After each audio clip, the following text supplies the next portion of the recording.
गंगा की जब हम लोग सहायिकाएँ पढ़ रहे थे तो उसमें गंगा नदी तंत्र के अंतर्गत गंगा की बाईं सहायिकाओं को पढ़ा और फिर गंगा की दाहिनी सहायिकाओं को पढ़ा। गंगा की जो प्रमुख दाहिनी सहायिकाएँ हैं उनमें यमुना नदी, सोन के पश्चात पुनपुन, दामोदर, रूपनारायण, इनको पढ़ा है। अब हम लोगों ने लेकिन यमुना नदी है, ब्रह्मपुत्र की सहायिका है, लेकिन इसका भी विशाल अपवाह क्षेत्र है।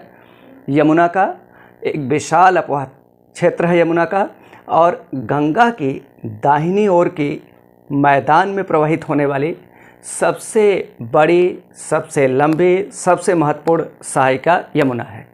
यमुना नदी की उत्पत्ति होती है महान हिमालय में बंदरपुर श्रेणी के निकट यमुनोत्री ग्लेशियर से, और 1376 किलोमीटर की दूरी तय करते हुए यह प्रयागराज में आकर गंगा में विलीन हो जाती है यमुना नदी।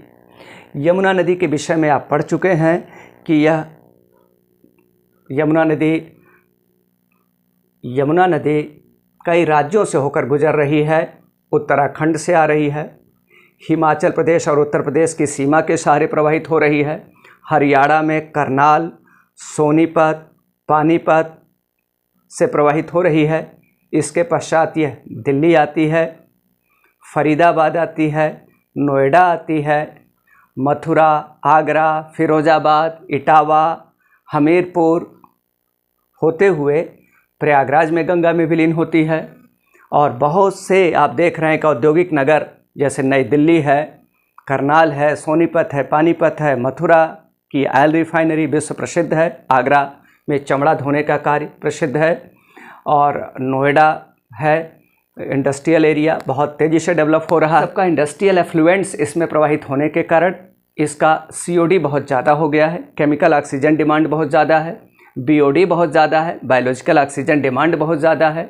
कई स्थानों पर AGI एल्गीजिनस इंडेक्स बहुत ज़्यादा है। इसी कारण यमुना का जल पीने योग्य नहीं है। कई स्थानों पर यमुना का जल पीने योग्य नहीं है। उत्तर प्रदेश से प्रवाहित होने वाली सबसे प्रदूषित नदी अगर पूछा जाए तो उसका उत्तर भी यमुना होता है। गुजरात राज्य की सबसे प्रदूषित नदी साबरमती होता है। पश्चिम बंगाल राज्य की सबसे प्रदूषित नदी तो दामोदर। किस नदी की घाटी को जैविक रेगिस्तान के नाम से जाना जाता है? दामोदर नदी। हम लोग बात कर रहे हैं यमुना की सहायिकाओं की।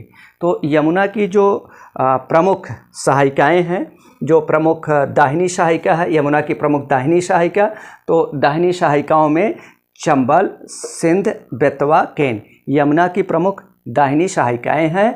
और ये चारों जो नदियां हैं, चंबल, सिंध, बेतवा, केन, ये समानांतर अपवाह प्रतिरूप का उदाहरण प्रस्तुत करती हैं, पैरेलल ड्रेनेज पैटर्न का एग्जाम्पल प्रस्तुत करती हैं। आप देख रहे हैं चंबल, सिंध, बेतवा, केन कई स्थानों पर एक दूसरे के समानांतर हैं, पैरेलल हैं, और इसलिए ये समानांतर अपवाह प्रतिरूप का भारत में one of the best examples में आता है।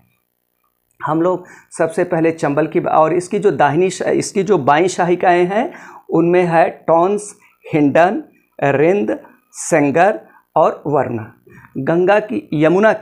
यमुना की जो प्रमुख बाईं सहायिकाएँ हैं उनमें क्या है कि जो बाईं सहायिकाएँ देखिए ज़्यादा बड़ी नहीं हैं।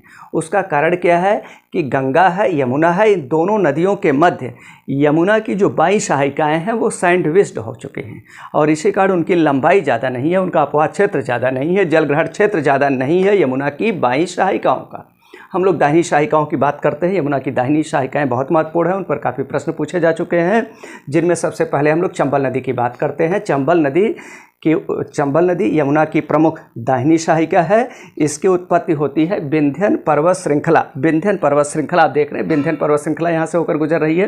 विंध्यन पर्वत श्रृंखला में एक जनापाव पहाड़ियाँ हैं, जनापाव पहाड़ियाँ से निकलती है चंबल नदी, और इसी जो जनापाव पहाड़ी वाले क्षेत्र में ही महू नामक स्थान है।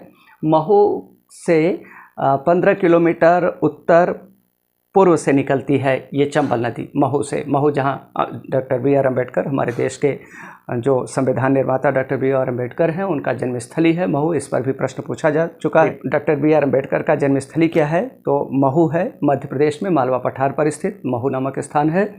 अब यहाँ पर जनापाव पहाड़ियों से निकलती है चंबल नदी, और यह कोटा, बूंदी, सवाई माधोपुर, धौलपुर जिलों से प्रवाहित होते हुए राजस्थान राज्य के ये ज़िले हैं, कोटा, बूंदी, सवाई माधोपुर और धौलपुर जिलों से प्रवाहित होते हुए जालौन जिले, उत्तर प्रदेश का जो जालौन ज़िला है उसी ज़िले में ये आकर के यमुना में विलीन हो जाती है चंबल नदी।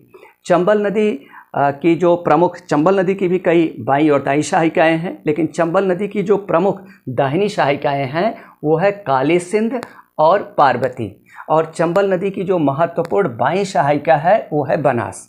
बनास नदी पर भी प्रश्न पूछा जाता है। चंबल की ये सबसे प्रमुख बाईं शाखिका बनास है।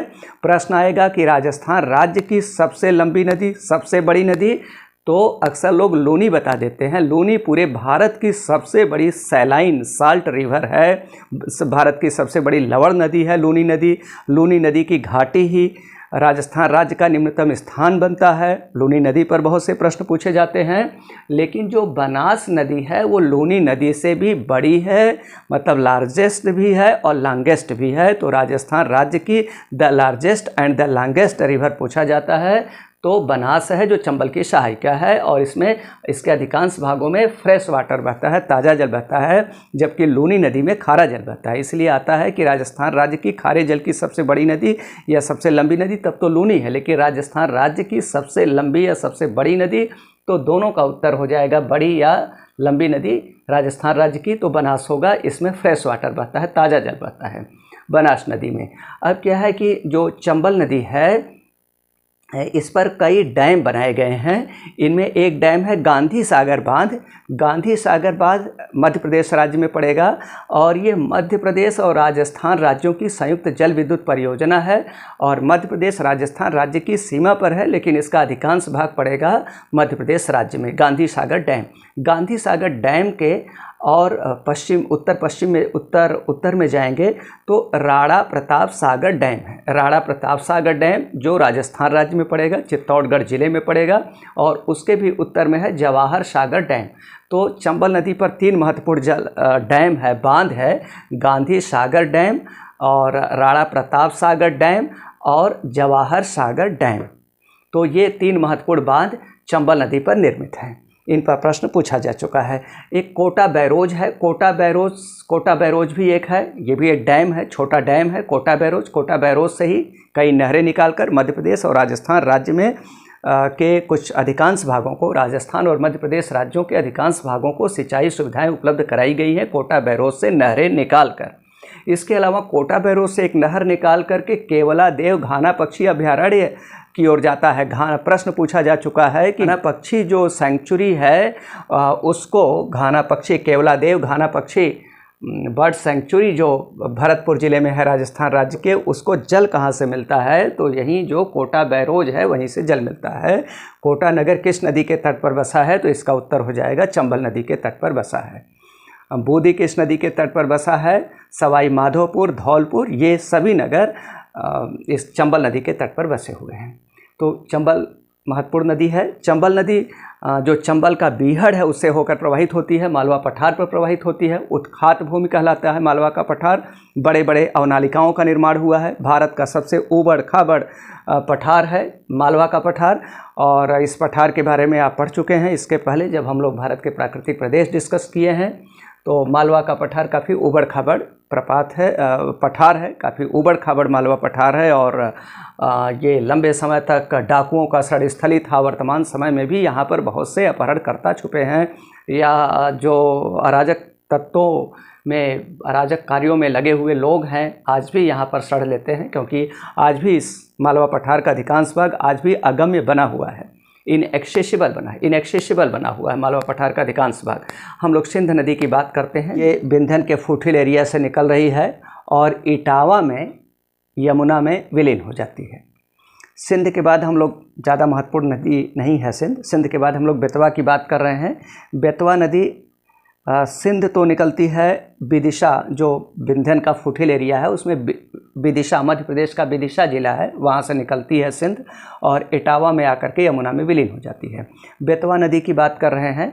बेतवा नदी बैतूल तालाब, मध्य प्रदेश के बैतूल तालाब से, भोपाल ज़िले में पड़ेगा बैतूल तालाब, वहाँ से बेतवा नदी निकलती है और हमीरपुर में आकर के यमुना में विलीन हो जाती है। बेतवा नदी बैतूल तालाब, मध्य प्रदेश के बैतूल तालाब से निकलती है बेतवा नदी, और विलीन कहाँ पर हो रही है, इसका संगम कॉन्फ्लुएंस कहाँ पर हो रहा है, हमीरपुर ज़िले में यमुना में इसका संगम होता है।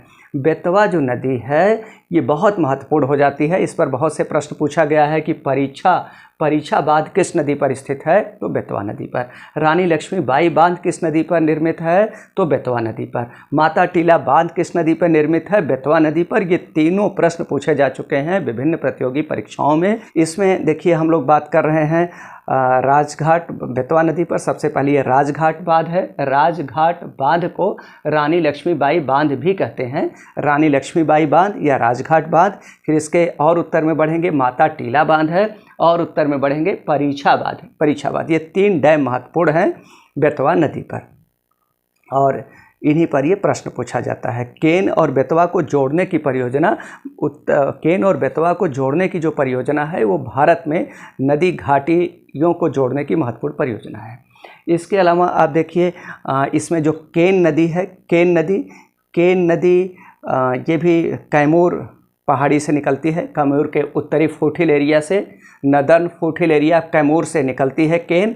और फतेहपुर ज़िला जो उत्तर प्रदेश का फतेहपुर ज़िला है, कानपुर के आगे फतेहपुर ज़िला में ही ये आकर के यमुना में विलीन हो जाती है केन नदी। केन नदी रीवा और सतना पठार को अलग करती है। ये जो बघेलखंड पठार है उसकी एक महत्वपूर्ण नदी है, बघेलखंड पठार की महत्वपूर्ण नदी है केन नदी। रीवा पठार और सतना पठार को अलग करती है केन नदी। तो अब इस पर एक प्रश्न और भी आता है, जैसे जब प्रायद्वीपीय नदी तंत्र और हिमालयी नदी तंत्र में अंतर स्थापित करने के लिए प्रश्न आता है, तो एक बड़ा अंतर ये होता है कि हिमालयन रिवर सिस्टम की कोई भी नदी किसी प्रायद्वीपीय नदी तंत्र की सहायिका नहीं है, जबकि प्रायद्वीपीय पठार की जो नदियां हैं वो हिमालयन रिवर सिस्टम की सहायिकाएं हैं। जैसे अगर देखा जाए चंबल, सिंध, बेतवा, केन, ये सेंट्रल हाईलैंड्स जो केंद्रीय मध्यवर्ती उच्च भूमि है, जो प्रायद्वीपीय पठार का हिस्सा होता है केंद्रीय मध्यवर्ती उच्च भूमि, उसकी ये नदियां हैं। चंबल, सिंध, बेतवा, केन पठार की नदियां हैं, और ये जो मैदान की नदी है, जो हिमालय क्षेत्र की नदी है यमुना, उसकी सहायिकाएँ हैं ये चंबल, सिंध, बेतवा, केन। ये महत्वपूर्ण हो जाता है ये प्रश्न। इसी तरह से गंगा देखिए, गंगा हिमालयन रिवर सिस्टम है, और जो सोन नदी अमरकंटक पठार से होकर के मध्य प्रदेश के पठार से और उत्तर प्रदेश का जो मिर्ज़ापुर वाला पठार है, सोनभद्र का पठार है, उससे प्रवाहित होने वाली जो सोन नदी है वो भी आकर के गंगा में विलीन हो रही है। इसी तरह से दामोदर नदी छोटा नागपुर पठार की नदी है, प्रायद्वीपीय पठार का ही एक भाग है छोटा नागपुर पठार।